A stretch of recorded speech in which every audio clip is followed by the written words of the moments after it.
ചേട്ടാ നമസ്കാരം. നമസ്കാരം. ചേട്ടാ, CJPയുടെ പ്രൊട്ടസ്റ്റിന് ശേഷം കേന്ദ്ര സർക്കാരിന് വല്ലാതെ അങ്ങ് വെളിപാട് വന്നിരിക്കുകയാണ്.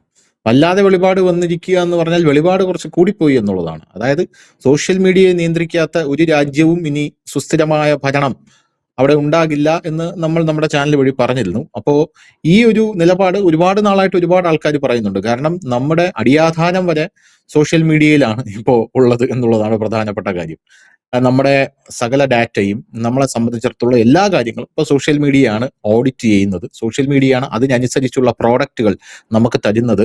അതിനനുസരിച്ചുള്ള മരുന്നുകൾ, അതിനനുസരിച്ചുള്ള ഭക്ഷണങ്ങൾ, അത് ഭക്ഷണം തരും. തന്നിട്ട് പിന്നെ ആ ഭക്ഷണം കഴിച്ചാൽ ഉണ്ടാകുന്ന മരുന്നുകൾ, ഇതെല്ലാം ഇൻട്രൊഡ്യൂസ് ചെയ്യുന്നത് ഇപ്പൊ സോഷ്യൽ മീഡിയയിലാണ്. പല പല വമ്പൻ ഡീലുകളെല്ലാം സോഷ്യൽ മീഡിയയിൽ കൂടെയാണ് നടക്കുന്നത്. സോഷ്യൽ മീഡിയ ഇല്ലാതെ, സോഷ്യൽ മീഡിയ ഒരു പാരലൽ വേൾഡ് അല്ല, ഇപ്പൊ നമ്മുടെ ജീവിതത്തിന്റെ ഒരു ഭാഗം തന്നെയായി മാറിയിരിക്കുന്ന ഒരു സാധനമായിട്ട് മാറിയിട്ടുണ്ട് സോഷ്യൽ മീഡിയ. ആ സോഷ്യൽ മീഡിയയിൽ കൂടെയാണ് പല ആൾക്കാരും ഇപ്പോൾ വളരുന്നതും പല ആൾക്കാരും ഇപ്പോൾ തളരുന്നതും. ആ സോഷ്യൽ മീഡിയയിലാണ് വെർച്വൽ ബില്യണിയേഴ്സ് ഉണ്ടാവുന്നത്. അതായത് അറിയാലോ, ഈ വേൾഡിലുള്ള ബില്യണേഴ്സ് ഉണ്ട്, അവർ യഥാർത്ഥത്തിൽ ബില്യണേഴ്സ് ആണ്. പക്ഷെ റിയൽ ലൈഫിൽ അവരുടെ കയ്യിൽ കാശൊന്നും കാണത്തില്ല. പക്ഷെ അവർ യഥാർത്ഥത്തിൽ ബില്യണേഴ്സ് ആണ് എന്നുള്ളതാണ് പ്രധാനപ്പെട്ട കാര്യം. ആ സോഷ്യൽ മീഡിയയിൽ കൂടെയാണ് പല സർക്കാരുകൾ രൂപപ്പെടുന്നതും പല സർക്കാരുകൾ താഴെ ഇറങ്ങുന്നതും. അപ്പോ ഒരു രാജ്യത്തിന്റെ പരമാധികാരത്തിൽ ആ രാജ്യത്തിന്റെ അനുമതിയില്ലാതെ എന്നാൽ ജനങ്ങളുടെ അനുമതിയോടുകൂടി ഇടപെടാൻ സോഷ്യൽ മീഡിയയ്ക്ക് നല്ല കഴിവുണ്ട്. എന്ന് പറഞ്ഞാൽ നമ്മുടെ രാജ്യത്തിന്റെ പരമാധികാരത്തിൽ ഇപ്പോൾ ഇടപെടാനായിട്ട് സോഷ്യൽ മീഡിയയ്ക്ക് കഴിവുണ്ടോ എന്ന് ചോദിച്ചാൽ ജനങ്ങൾ വിചാരിക്കുന്നു ഇത് ഞങ്ങളാണെന്ന് വിചാരിക്കുന്നു, ഞങ്ങളുടെ ഒരു കൂട്ടം സോഷ്യൽ മീഡിയ എന്നാണെന്ന് വിചാരിക്കുന്നു. പക്ഷെ യഥാർത്ഥത്തിൽ ഇത് ഇവരുടെ ഒരു കൂട്ടമല്ല, ഇതിന് പിന്നിൽ ഒരു അൽഗോരിതം ഉണ്ട്. ഈ ജനങ്ങളെ മാനിപ്പുലേറ്റ് ചെയ്യാൻ ഈ സോഷ്യൽ മീഡിയയ്ക്ക് കഴിയും. ഇതിന്റെ പിന്നിൽ ഒരു ഡീപ് സ്റ്റേറ്റ് ഉണ്ട്. അവർ വിചാരിക്കുന്ന കാര്യങ്ങൾ പുഷ് ചെയ്ത് കൊടുത്തു കഴിഞ്ഞാൽ ജനങ്ങൾ ഈസി ആയിട്ട് മാനിപ്പുലേറ്റഡ് ആകുമെന്ന് കൃത്യമായിട്ട് എല്ലാവർക്കും അറിയാം. പിന്നെ സോഷ്യൽ മീഡിയയുടെ ആ ഒരു ഇരട്ടത്താപ്പ് നേരത്തെ നമ്മുടെ സർക്കാരിന് അറിയായിരുന്നു കേട്ടോ. പക്ഷേ ഇവര് പിടിച്ചത് ഈ സോഷ്യൽ മീഡിയ, ഈ CJPയുടെ പ്രൊട്ടസ്റ്റ് വന്നപ്പോ ഇപ്പോ നമ്മുടെ കമ്മിക്കുട്ടന്മാര് അവരുടെ പുതിയ തന്ത സുക്കർബർഗാണ്. മെറ്റയെ നരേന്ദ്രമോദി ഭീഷണിപ്പെടുത്തുന്നു. സുക്കർബർഗിന് പിന്തുണ എന്നൊക്കെ പറഞ്ഞുകൊണ്ട് നമ്മളെ ഈ കമ്മി MLA-മാര് MP-മാരൊക്കെ ഇറങ്ങിയിട്ടുണ്ട് സുക്കർബർഗിന് പിന്തുണ എന്ന് പറഞ്ഞുകൊണ്ട്. സുക്കർബർഗ് ഭയപ്പെടരുത് മാപ്പ് പറഞ്ഞപ്പോ, എനിക്ക് തോന്നുന്നു മെഹുവ മൈത്രാണെന്ന് തോന്നുന്നു പറഞ്ഞത്, സുക്കർബർഗ് ഭയപ്പെടരുത്, സുക്കർബർഗിന് എന്റെ പിന്തുണയുണ്ട് എന്ന് പറഞ്ഞുകൊണ്ടാണ് ഇവര് വലിയ രീതിയിൽ ഡയലോഗ് അടിച്ചത്. ഈ സുക്കർബർഗ് മാപ്പ് പറഞ്ഞു. നാഴികയ്ക്ക് 40 വട്ടം എല്ലാ തലവന്മാരും ഈ പെണ്ണ് കേസിലെ പ്രതികളെ പോലെ ഇപ്പം ഈ ഓരോ ഓഫീസുകൾ കയറി ഇറങ്ങി ചോദ്യം ചെയ്ത് അവർ പുറത്തേക്ക് പോകുന്ന കാഴ്ചകൾ നമുക്ക് കാണാൻ സാധിക്കുന്നുണ്ട്. അപ്പൊ ഇന്ത്യയുടെ ജനാധിപത്യം തകർന്നു. ഇന്ത്യയിൽ അഭിപ്രായ സ്വാതന്ത്ര്യമില്ല. സോഷ്യൽ മീഡിയയുടെ കിടക്കിൽ കത്തി വയ്ക്കാൻ പോവുകയാണ്, മെറ്റയെ തൂക്കി എറിയാൻ പോവുകയാണ്. നിങ്ങൾ അറിഞ്ഞോ? ഞാൻ ഇന്ന് രാവിലെ നോക്കിയപ്പോൾ നമ്മുടെ ഒരു മലയാളത്തിലൊരു ചെമ്പോല വിദഗ്ധന്റെ ഭാര്യ ഇരുന്ന ഒരു സോഷ്യൽ മീഡിയയിൽ ഒരു പോസ്റ്റ് ഇടുന്നു, മെറ്റയെ ഇതാ തകർക്കാനായിട്ട് നരേന്ദ്രമോദി ഇറങ്ങുന്നു, നിങ്ങൾ അറിഞ്ഞോ? കാരണം ഇവരുടെ പിന്നിൽ ഒരു കലാപത്തിന്റെ ലക്ഷ്യം. കാരണം നേപ്പാളിൽ അവർക്കുള്ള സോഷ്യൽ മീഡിയ നിരോധിച്ചപ്പോഴാണല്ലോ അവിടെ ജെൻസി കലാപം ഉണ്ടാക്കാനായിട്ട് തെരുവിലിറങ്ങിയത്. ഇൻസ്റ്റാഗ്രാമിനെ പൂട്ടാൻ പോവുകയാണ് എന്നുള്ളതാണ് ഇവർ പറഞ്ഞത്. ഇപ്പൊ നരേന്ദ്രമോദി ഒരു ബുദ്ധി രാക്ഷസനാണ്. അദ്ദേഹത്തിന് ഇൻസ്റ്റാഗ്രാമിനെ പൂട്ടേണ്ട ഒരു ആവശ്യവും ഇല്ല. നരേന്ദ്രമോദിയുടെ എയിം എന്ന് പറഞ്ഞാൽ വേറെയാണ്. ഞാൻ നേരത്തെ ബിജുചേട്ടൻ അടുത്ത് പറഞ്ഞതുപോലെ ഇത് വളരെ ഈസി ആയിട്ട് പരിഹരിക്കുക എന്നുള്ള കേസുകൾ എല്ലാം കൂടെ ഇൻസ്റ്റാഗ്രാമിൽ പറ്റി കിടക്കുന്നു. അതുപോലെ ഒരു 10 പ്ലാറ്റ്ഫോം നരേന്ദ്രമോദി ഇന്ത്യയിൽ തുറന്നു കൊടുത്തു കഴിഞ്ഞാൽ ഇൻസ്റ്റാഗ്രാമിലുള്ളവന്മാരെല്ലാം ഡൈവേഴ്സിഫൈ ആയിട്ട് ഈ 10-10 പൊക്കോളും. അപ്പൊ തീരും അവിടെ. അത് മാത്രം ചെയ്താൽ മതി. പക്ഷെ ഇവിടുത്തെ പ്രശ്നം അതല്ല. ഇവിടുത്തെ പ്രശ്നം നമ്മുടെ ഡീപ് ഫേക്കുകൾ, നമ്മുടെ അമ്മയുടെയും പെങ്ങന്മാരുടെയും ഡീപ് ഫേക്കുകൾ, പോരാത്തതിന് ഈ സോഷ്യൽ മീഡിയയിലൂടെ തെറി പ്രചരിപ്പിക്കുക, ഈ സോഷ്യൽ മീഡിയയിലൂടെ അഡൽട്ട് കണ്ടന്റുകൾ പ്രചരിപ്പിക്കുക. ഇൻസ്റ്റാഗ്രാം ഒക്കെ തുറക്കുമ്പോൾ ഇപ്പൊ പച്ചയ്ക്കാണ് പോൺ വീഡിയോസ് ഒക്കെ ഇൻസ്റ്റാഗ്രാമിനകത്ത് വരുന്നത്. എക്സിൽ നിന്ന് അത് നിരോധിച്ചിട്ടുണ്ട്. പക്ഷെ ഇൻസ്റ്റാഗ്രാമിൽ അത്തരത്തിലുള്ള വീഡിയോസ് വരുന്നു. അത് ഇൻസ്റ്റാഗ്രാം ഒന്നെങ്കിൽ വിദ്യാർത്ഥികളെ റെഗുലേറ്റ് ചെയ്യണം. എല്ലാ രാജ്യങ്ങളും ചെയ്യുന്നുണ്ട്. 16 വയസ്സ് വരെയുള്ള ആൾക്കാരെ റെഗുലേറ്റ് ചെയ്യണം. പക്ഷെ റെഗുലേറ്റ് ചെയ്താലും ഇവരതിനകത്ത്, ഇന്ത്യ പോലുള്ള ഒരു രാജ്യത്ത് ഇവർക്ക് അതിനകത്ത് ഈസി ആയിട്ട് ആക്സസ് ചെയ്യാൻ പറ്റും. അത് മാതാപിതാക്കൾ ശ്രദ്ധിക്കണം എന്നുള്ളതാണ്. നമ്മുടെ മാതാപിതാക്കൾ ശ്രദ്ധിക്കൂല്ലേ എന്നറിയില്ല.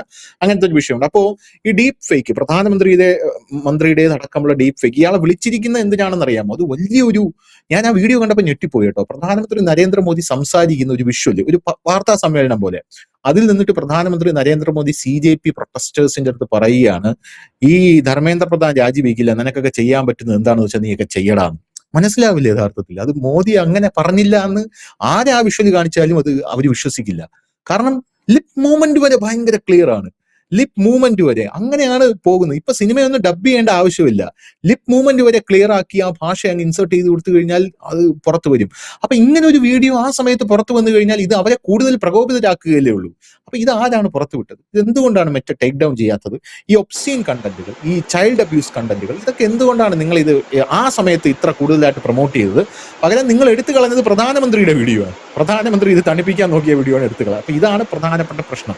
ഇപ്പൊ അൽഗോരിതം റീവാമ്പ് ചെയ്യാനായിട്ട് നരേന്ദ്രമോദി പറഞ്ഞിട്ടുണ്ട്. Modi government tells Meta to revamp its algorithm and submit a compliance roadmap to curb deepfake propaganda and illegal content. അദ്ദേഹത്തിന്റെ കീ ഡയറക്റ്റീവ്സ് എന്ന് പറയുന്നത് tighter content moderation and faster takedowns, strict data localisation, real time coordination with government teams. ഇത്രയും കാര്യങ്ങൾ നടപ്പിലാക്കിയാൽ നിങ്ങൾക്ക് ഇവിടെ തുടർന്ന് പോകാം, ഇല്ലെങ്കിൽ നിങ്ങൾ ഔട്ടാവും, നിങ്ങൾക്ക് പകരം ഒരുപാട് ആൾക്കാർ ഇങ്ങോട്ടേക്ക് വരാനുണ്ട് എന്നാണ് ഇപ്പോൾ പറയുന്നത്. അപ്പൊ എന്ത് തോന്നുന്നു ഈ ഒരു നീക്കത്തിൽ എന്ത് തോന്നുന്നു മോദിയുടെ?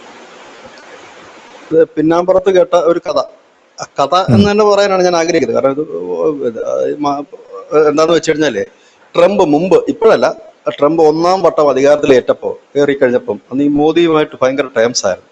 ഒരു വലിയ ചങ്ക് ബ്രദേഴ്സ് ആയിരുന്നു. ഒരു കാണുന്നു, കെട്ടി പറയുന്നു, പല പരിപാടികളൊക്കെ മൈ ഫ്രണ്ടും ഒക്കെ ആയിരുന്നു. അന്ന് ഭയങ്കര ദോസ്തായവര്.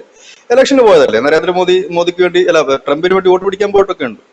അപ്പോ ആ സമയത്ത് ഹബ്ഡി മോഡി. അപ്പൊ ആ സമയത്ത് ഈ ട്രംപ് നരേന്ദ്രമോദിക്ക് ഒരു ഉപദേശം കൊടുത്തിരുന്നു, മറ്റേ 7 അടിപ്പിക്കരുത്, ഇവന്മാര് ഡീപ് സ്റ്റേറ്റിന്റെ ഭാഗമാണ്. കാരണം ട്രംപിന് ഏറ്റവും കൂടുതൽ പണി കൊടുത്തിട്ടുള്ളത് ഈ ടീമാണ്. ശരിയാണ്, ഈ ടീമിനാണ് ട്രംപിന് ഏറ്റവും കൂടുതൽ പണി കൊടുക്കുകയും അവസാനം സഹികെട്ട ട്രംപ് ട്രൂത്ത് സോഷ്യൽ എന്ന് പറയുന്ന സ്വന്തമായിട്ടൊരു പ്ലാറ്റ്ഫോം രൂപീകരിക്കുകയും ചെയ്തേണ്ടി വന്ന ഇതാണ്. അവന് 7 അടിപ്പിച്ചിട്ടില്ല. കാരണം ഡീപ് സ്റ്റേറ്റിന്റെ ലക്ഷ്യം എന്ന് പറഞ്ഞാൽ ഏതെങ്കിലും ഒരു രാജ്യത്തെ പുകഴ്ത്തുക അല്ലെങ്കിൽ രാജ്യത്തെ നിലനിർത്തുക എന്നുള്ളതല്ല. അവർക്ക് അവരുടേതായ കുറെ സാമ്രാജ്യങ്ങളുണ്ട്. ഈ രാജ്യത്തെ oil mafia, drug mafia, real estate mafia, ഇങ്ങനെയൊക്കെയുള്ള ഒരു വലിയ മാഫിയുണ്ട്. അപ്പൊ അവർക്ക് അനുചിതമായ ങ്ങളിൽ അവിടെ ഭരണത്തെ മാറ്റുക. ഞാൻ ഇതിനെക്കുറിച്ച് മുമ്പ് വിശദമായി പറഞ്ഞിട്ടുണ്ട്, ഒരിക്കൽ കൂടി അത് ചുരുക്കി ഞാനൊന്ന് പറയാം. ഇവർ ചെയ്യുന്ന ആദ്യത്തെ പടി എന്ന് വെച്ചാൽ ഈ ഡീപ് സ്റ്റേറ്റ് എന്ന് പറയുന്ന ഒരു വിഭാഗം, സോറോസ് ഉൾപ്പെടെയുള്ള ഒരു വിഭാഗത്തിന് ഒരു ഫണ്ട് കൊടുക്കും. എന്നിട്ട് പറയും ഇന്ത്യ എന്ന് പറയുന്ന രാജ്യത്തിലെ ഭരണം മാറ്റണം. ഇപ്പോൾ ഇരിക്കുന്ന മോദി സർക്കാർ ഇരിക്കുന്നുണ്ട്, നമ്മുടെ പല വൻകിട കമ്പനികൾക്കും കോൺട്രാക്ട് എടുക്കാൻ കഴിയുന്നില്ല, അവിടെ മരുന്ന് വിതരണം ചെയ്യാൻ കഴിയുന്നില്ല, തുണികൾ വിതരണം ചെയ്യാൻ കഴിയുന്നില്ല എന്ന് പറഞ്ഞ് ഇവരുടെ ഒരു ആഗോള തലത്തിലുള്ള വ്യാപാരികളുടെ ഒരു ഗ്രൂപ്പ് ഇവർക്ക് കൊണ്ട് വലിയൊരു തുക കൊടുക്കും. ഈ തുക ഉപയോഗിച്ചുകൊണ്ട് ഈ സോറോസ് ഉൾപ്പെടെയുള്ള ഡീപ് സ്റ്റേറ്റ് ഇന്ത്യയിലുള്ള ഈ മാധ്യമപ്രവർത്തകര്, ബുദ്ധിജീവികള്, സിനിമാ താരങ്ങള്, അങ്ങനെയുള്ളവരെയൊക്കെ ഇളക്കി വിട്ട് അവർക്ക് പണം നൽകിക്കൊണ്ട് ഇവിടെ ഒരു അട്ടിമറി ശ്രമം നടത്തുകയും അട്ടിമറി നടക്കുകയും ചെയ്യുക. ഏതെങ്കിലും ഒരു രാജ്യത്ത് അട്ടിമറി നടക്കുക. അട്ടിമറി നടന്നതിന് ശേഷം അവിടെ ഇവരാഗ്രഹിക്കുന്ന ഭരണാധികാരികളെ അവിടെ കൊണ്ടുവെക്കുക. ഇപ്പൊ എനിക്ക് തോന്നുന്നു ഇവരിവിടെ ആഗ്രഹിക്കുന്ന രാഹുൽ ഗാന്ധിയാണ്. കൊണ്ടുവെക്കുക. വെച്ച് കഴിഞ്ഞിട്ട് ഇവരെന്താ ഇനി അടുത്ത, അപ്പം ഒരു ഫണ്ട് ഇവർക്ക് കിട്ടിക്കഴിഞ്ഞു ഓൾറെഡി. ഈ ഡീപ് സ്റ്റേറ്റ് ടീമിന് കിട്ടിക്കഴിഞ്ഞു, സോറോസ് ഉൾപ്പെടെ കിട്ടിക്കഴിഞ്ഞു. ഇനി അടുത്ത ഫണ്ട് ഇവരെങ്ങനെയാണ് എടുക്കുന്നതെന്ന് വെച്ച് കഴിഞ്ഞാൽ, അപ്പം ഇവരാണല്ലോ അധികാരത്തിൽ ഏറ്റിയത്. അപ്പൊ സ്വാഭാവികമായിട്ട് അധികാരത്തിൽ ഏറിയവർക്കാണെങ്കിലും ഭയമുണ്ട്. കാരണം ഇവരെ കയറ്റിയതാണ്, ഇനി നാളെ ഇവർ തന്നെ വേണം മറിച്ചിടും. അപ്പോൾ എന്താണ് വേണ്ടതെന്ന് ചോദിക്കുമ്പോൾ നിങ്ങൾ ഒരു കാര്യം, ഈ രാജ്യത്തെ പ്രധാനപ്പെട്ട വമ്പൻ പദ്ധതികളുടെ കോൺട്രാക്ട് വേണം, അതുപോലെ തന്നെ ഇവിടുത്തെ ചില പോളിസികൾ നിങ്ങൾ മാറ്റേണ്ടതായിട്ടുണ്ട്, ഞങ്ങളുടെ ചില കമ്പനികൾക്ക് വരേണ്ടതായിട്ടുണ്ട്.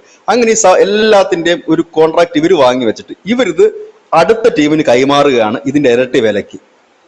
ഇതാണ് ഇവർ ചെയ്യുന്ന പണി. അപ്പൊ ഇവർക്ക് അങ്ങനെ ഏതെങ്കിലും ഒരു രാജ്യത്തോടോ ഏതെങ്കിലും ഒരു മതത്തോടോ ഒന്നും പ്രത്യേകിച്ച് കമ്മിറ്റ്മെന്റുകളൊന്നുമില്ല.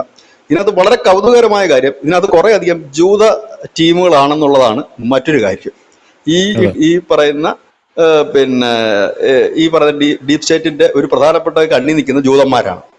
ഇവന്മാര് നെതന്യാഹുവിനും പണി കൊടുക്കാൻ ജൂയിഷ് ലോബിയാണ് നിൽക്കുന്നത്. ഇവന്മാര് നെതന്യാഹുവിനും പണി കൊടുക്കാൻ ശ്രമിക്കുന്നു. നെതന്യാഹു നൂലെ പിടിച്ച് തൂങ്ങി നിൽക്കുക ഇപ്പൊ. കാരണം ഈ യുദ്ധം കാണാനൊക്കെ തീർന്ന പുള്ളിയെ ഒക്കെ അകത്തിടാനുള്ള ഒരു വകുപ്പാണ് അവന്മാർ അതിനകത്ത് ഒപ്പിച്ചുകൊണ്ടിരിക്കുന്നത്. അപ്പം എല്ലാ തരത്തിലും ഇവന്മാർ ഇങ്ങനെ പണിതുകൊണ്ട് നിൽക്കുന്ന ഒരു സംഘമാണ്. ഇവിടെയാണ് മെറ്റ വന്ന് കളിക്കുന്നത്. മെറ്റ എങ്ങനെയാണ് ഇന്ത്യ വന്ന് ക്ലച്ച് പിടിച്ചെന്ന് വെച്ചാൽ, ഈ ഫേസ്ബുക്ക് ഒന്നും അമേരിക്കയിലൊക്കെ നമ്മുടെ സുഹൃത്തുക്കളെ ചോദിച്ചാൽ മനസ്സിലാക്കുക. അവിടെ വളരെ കുറച്ച് പേരാണ് ഈ ഫേസ്ബുക്ക് ഒക്കെ യൂസ് ചെയ്യുന്നത്, വളരെ വളരെ കുറവ്. മെറ്റയ്ക്ക് ആകെ ഒരു വരുമാനമുള്ള രാജ്യം ഇന്ത്യയാണ്. ഇന്ത്യ ഇപ്പം മെറ്റയെ പൂട്ടി കെട്ടിക്കഴിഞ്ഞാൽ മെറ്റയ്ക്ക് പ്രത്യേകിച്ച് പണിയൊന്നുമില്ല. അതോടുകൂടി പൂട്ടി വൈൻഡപ്പ് ചെയ്ത് പോകേണ്ടി വരും. വേറെ ഒരു രാജ്യത്തുമില്ല. കാരണം വേറെ രാജ്യങ്ങളൊക്കെ ഓസ്ട്രേലിയക്ക് ഭയങ്കര സ്ട്രിക്റ്റ് നിയമങ്ങളൊക്കെ അവിടെ കൊണ്ടുവന്നു. മെറ്റ ഫൈറ്റിനൊക്കെ പോയിട്ട് രക്ഷപിടിച്ചില്ല. അവിടെ അവർ പറഞ്ഞ ഡയലോഗാണ് കഴിഞ്ഞ ദിവസം കോടതി മെറ്റയോട് പറഞ്ഞത്. അമേരിക്കൻ നിയമം വെച്ച് അമേരിക്ക വർക്ക് ചെയ്യാം, അമേരിക്കൻ നിയമം വെച്ച് ഇന്ത്യ വർക്ക് ചെയ്യാൻ പറ്റില്ല, ഇവിടെ വർക്ക് ചെയ്യണമെങ്കിൽ ഞങ്ങളുടെ നിയമം അനുസരിച്ചേ പറ്റൂ. ഓസ്ട്രേലിയ പണ്ട് പറഞ്ഞ കാര്യമാണ്. അപ്പം ഇങ്ങനെയുള്ള കാര്യങ്ങളിലേക്ക് പോകുന്നു. ഇനി മെറ്റ ഇവിടെ വരാനുള്ള സാഹചര്യം, മെറ്റയ്ക്ക് മുമ്പ് ഇവിടെ ടിക്ടോക്ക് എന്ന് പറഞ്ഞൊരു സമ്പ്രദായം ഉണ്ടായിരുന്നു. ടിക്ടോക്ക് മാത്രമല്ല, അവരുടെ ഉപ ഉൽപ്പന്നങ്ങളായ സ്മൂൾ എന്നൊക്കെ പറഞ്ഞൊരു സാധനങ്ങൾ, പബ്ജി അടക്കമുള്ള ഗെയിംസ്, ഇതെല്ലാം ഇവിടെ വ്യാപകമായിരുന്നു. ആ സമയത്ത് മെറ്റയ്ക്ക് ആകെ ഉള്ളത് ഫേസ്ബുക്ക് മാത്രമായിരുന്നു, അതിന് വലിയ റീച്ചും ഉണ്ടായിരുന്നില്ല. അങ്ങനെ ചൊറുകുത്തി നിൽക്കുന്ന സമയത്താണ് ഗാൽവാൻ താഴ്വരയിൽ ഒരു ഏറ്റുമുട്ടൽ ഉണ്ടാകുകയും 2020 കൂടി നരേന്ദ്രമോദി ചൈനീസ് ആപ്പുകളെല്ലാം കൂടെ വലിച്ച് ദൂരെ കളഞ്ഞു. ശ്രദ്ധിക്കേണ്ടതായ ഒരു പോയിന്റാണ് ഞാൻ ഈ പറയുന്നത്. ടിക്ടോക്ക് വളരെ ജനപ്രിയമായൊരു ആപ്പായിരുന്നു. പബ്ജി എന്ന് പറയുന്ന ഒരു ഗെയിം വളരെ ജനപ്രിയമായിട്ടൊരു ഗെയിമായിരുന്നു പിള്ളേർ കളിക്കുന്നത്. അങ്ങനെ ഏതാണ്ട് 200 ചില്ലാന ആപ്പുകൾ, അതിനകത്ത് ഈ ആലിബാബ എന്ന് പറയുന്നൊരു ആപ്പുണ്ട്, സെയിൽ നടക്കുന്ന ആപ്പ്. ഈ ആമസോൺ പോലെ വലിയ ജനപ്രിയമാണത്. ആമസോൺ ഒന്നുമല്ല, ജനപ്രിയമാണ് എന്ന് പറഞ്ഞാൽ ചീപ്പ് റേറ്റിന് സാധനം കിട്ടും. ഉപ്പ് തൊട്ട് കർപ്പൂരം വരെ കിട്ടും. ആമസോണിൽ അത് കിട്ടത്തില്ല, മറ്റേതിൽ അത് കിട്ടും. എന്തുവാണ് നമ്മൾ സെർച്ച് ചെയ്യുന്നത് വെച്ചാൽ എന്തും കിട്ടും.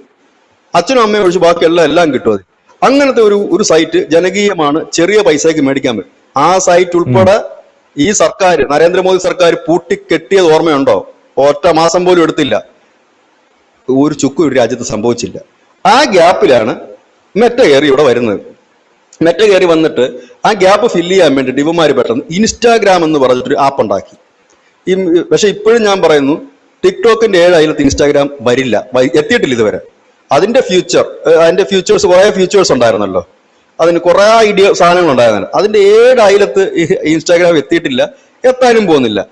അപ്പം ഇത് വന്നിട്ടുണ്ട്. അപ്പം ഇത് ഇവൻ കയറി ഇവനിങ്ങനെ മുമ്പോട്ട് പോകുന്നു. ആദ്യം നമ്മുടെ സർക്കാർ കൊടുത്തത് ഇവിടുത്തെ ഈ നമ്മുടെ ഇതിൽ വരുന്ന മെസ്സേജിന്റെ ഒക്കെ ഡീറ്റെയിൽസ് റിവ്യൂ ചെയ്യണം, നിങ്ങളുടെ എന്താണ് എൻക്രിപ്റ്റഡ് സ്ക്രിപ്റ്റ് ആണ് നിങ്ങളുടെ, അത് പറ്റില്ല, ഞങ്ങളുടെ പോലീസ് ഉദ്യോഗസ്ഥരും മറ്റും ചോദിക്കുമ്പോൾ കൊടുക്കണം എന്ന് പറഞ്ഞു. മെറ്റ ഒഴിച്ച് ഗൂഗിൾ ഭയങ്കര ബുദ്ധിമാന്മാരാ, അവന്മാർ ജീവിക്കാൻ വേണ്ടി വരുന്നമാരാ. അവന്മാർ വന്ന ഉടനെ തന്നെ എല്ലാം ഒപ്പിട്ട് കൊടുത്ത് അവന്മാർ അഗ്രി ചെയ്തു. അതുകൊണ്ടാണ് ഇപ്പൊ ഈ യൂട്യൂബിന്റെ വീഡിയോസ് ഒക്കെ പെട്ടെന്ന് അതിൽ നിന്ന് റിമൂവ് ചെയ്യുന്നതൊക്കെ എളുപ്പത്തിൽ സാധിക്കും. ഇവന്മാർ കൊടുത്തില്ല, ഇവന്മാർ കേസിന് പോയി, ദില്ലി ഹൈക്കോടതി കേസിന് പോയി, കർണാടക ഹൈക്കോടതി കേസിന് പോയിട്ട് എന്ത് സംഭവിച്ചു? അവിടെയും പണി തെറ്റി. അവസാനം അത് കൊടുക്കാന്ന് പറഞ്ഞു. അപ്പോഴും വാട്സപ്പിന്റെ കേസ് പെൻഡിങ് കിടക്കുന്നത്. കഴിഞ്ഞ ദിവസം കേന്ദ്ര സർക്കാർ പറഞ്ഞു വാട്സപ്പിന്റെ കേസിൽ അതൊരു തീരുമാനം ഉണ്ടായിട്ട് നമുക്ക് അടുത്ത ചർച്ചയിലേക്ക് പോകാമെന്നാണ് പറഞ്ഞത്. ഒരു ദിവസം കൊണ്ട് സെറ്റിൽ ചെയ്യാനായിട്ട് ഇവിടെ എത്തിയവന്മാരാണ് ഒരാഴ്ചയായിട്ട് ഇപ്പൊ ഡൽഹിയിലെ അശ്വിനി വൈഷ്ണവിന്റെ ഓഫീസ് കയറി ഇറങ്ങിക്കൊണ്ടിരിക്കുക. ഇതുവരെ തീർന്നിട്ടില്ലത്, പോയിക്കൊണ്ടേ ഇരിക്കുക. അത് ഒന്നാമത്തെ കാര്യം. രണ്ടാമത്തെ കാര്യം, ഇവന്മാരെ പൂട്ടാനുള്ള ഒരു കരു നേരത്തെ തന്നെ മോദി സർക്കാർ നോക്കി വെച്ചിരുന്നു. അതിന്റെ ഭാഗമായിട്ടാണ് ഗുരുഗ്രാമില്, ഡൽഹി ഹരിയാന ബോർഡറിൽ ഗുരുഗ്രാമില് ഈ ഇന്ത്യൻ ടിക്ടോക്ക് എന്ന് വെച്ചാൽ ചൈനയുടെ തന്നെയാണ് കമ്പനി. നമ്മളിപ്പോ ഇന്ത്യ എന്ന് പറഞ്ഞൊരു കാര്യമുണ്ട്, ഞങ്ങളുടെ കമ്പനിയായിട്ട് നിങ്ങൾ രജിസ്റ്റർ ചെയ്യുകയാണെങ്കിൽ വർക്ക് ചെയ്യുക. അപ്പൊ ഇന്ത്യൻ കമ്പനിയായിട്ട് ടിക്ടോക്ക് തിരിച്ചു വരിക. അവർ ഗുരുഗ്രാമിൽ അവരുടെ കമ്പനി എല്ലാം ഫോം ചെയ്ത് കഴിഞ്ഞു. എനിക്ക് തോന്നുന്നു ഒരുപക്ഷെ പബ്ജി നിരോധിച്ചപ്പോ പബ്ജി തിരിച്ചു വന്നത് അങ്ങനെയാണല്ലോ. പബ്ജി പിന്നെ തിരിച്ചു വന്നത് ഇന്ത്യൻ പബ്ജി ബാറ്റിൽ ഗ്രൗണ്ട് എന്ന് പറഞ്ഞ പേരിലാണ് വന്നത്. അതെ. അപ്പൊ ടിക്ടോക്ക് തിരിച്ചു വരിക. എനിക്ക് തോന്നുന്നത് ഈ ന്യൂ ഇയറോട് കൂടി 2027 നമ്മൾ എല്ലാവരും കണി കണ്ടുണരുന്നത് പുതിയൊരു ആപ്പിലേക്കായിരിക്കും. അതായത് ടിക്ടോക്കിന്റെ ഏറ്റവും അഡ്വാൻസ്ഡ് ആയിട്ടുള്ള ഇന്ത്യൻ വേർഷൻ വരുന്നു.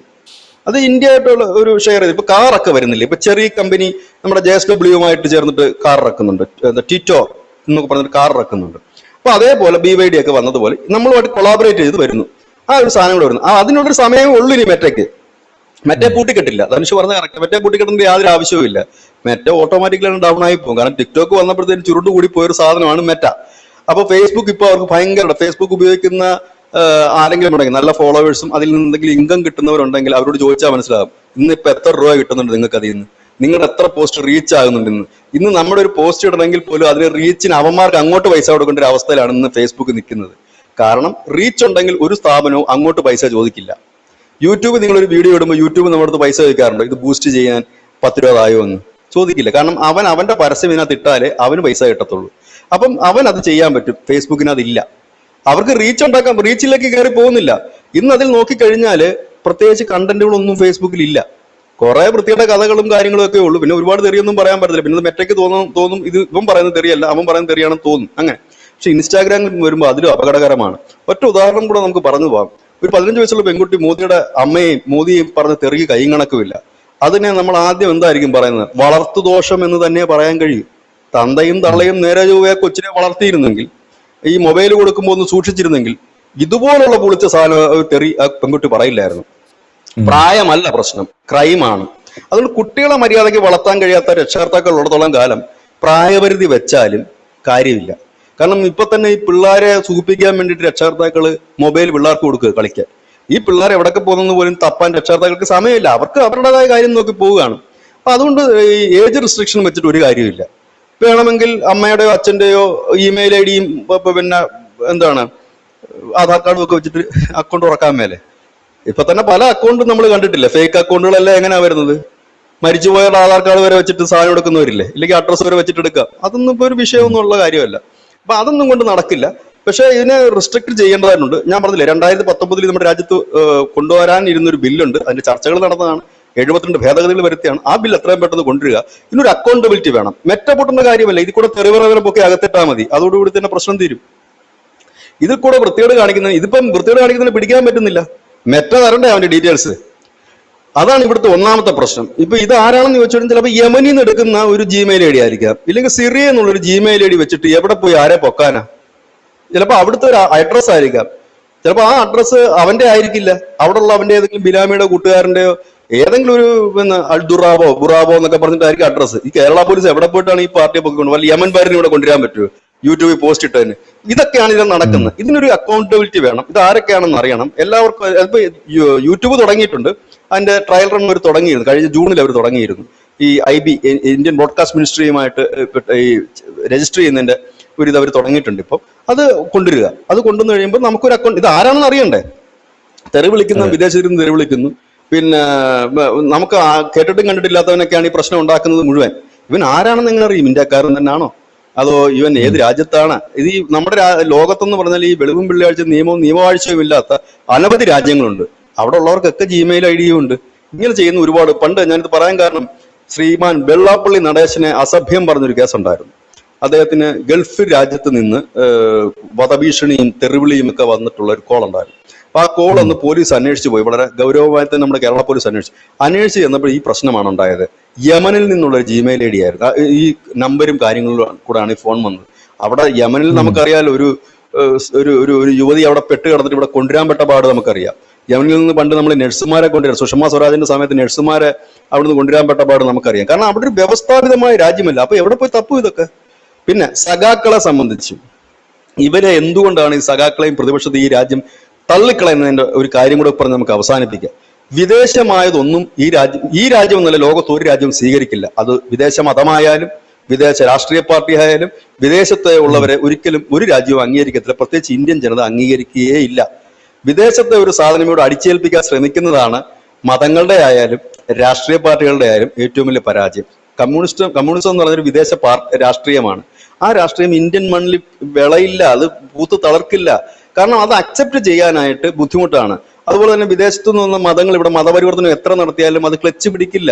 കാരണം ഇവിടെ ജനിച്ചുള്ളൊരു മതത്തിന്റെ സ്വത്വം ഇവിടെ തന്നെയുണ്ട്. ഇപ്പൊ നമ്മളോട് ചോദിക്കുകയാണ്, നിങ്ങളുടെ ശ്രീരാമൻ ജനിച്ചത് എവിടെയാണ്, ശ്രീകൃഷ്ണൻ ജനിച്ചത് എവിടെയാണെന്ന് വെച്ചാൽ കുറഞ്ഞ വർഷം ചൂണ്ടിക്കാണിക്കാൻ ഒരു മധുരയും അയോധ്യയുമെങ്കിലും നമുക്കുണ്ട്.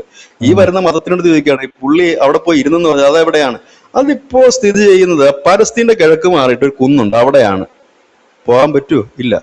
അപ്പൊ ഈ മണ്ണിൽ ജനിച്ചു ഈ മണ്ണിന്റെ സംസ്കാരം ഉള്ളിടത്തെ ആ മണ്ണ് ഇതുള്ളൂ. അതുകൊണ്ടാണ് അതൊന്നും ക്ലച്ച് പിടിക്കുക. അത് ഇവിടെ മാത്രമല്ല ധനുഷ്, എല്ലാ രാജ്യത്തും അങ്ങനെ തന്നെയാണ്. ആ ഒരു സത്വം എന്ന് പറയുന്നൊരു സാധനമുണ്ട്, ഒരു ഫ്ലേവർ ഉണ്ട്. ആ ഫ്ലേവറിന്റെ പ്രത്യയശാസ്ത്രങ്ങളോ റിലീജിയനോ മാത്രമേ ഇവിടെ വ്യാപിക്കുകയുള്ളൂ എന്നുള്ളതാണ് യാഥാർത്ഥ്യം.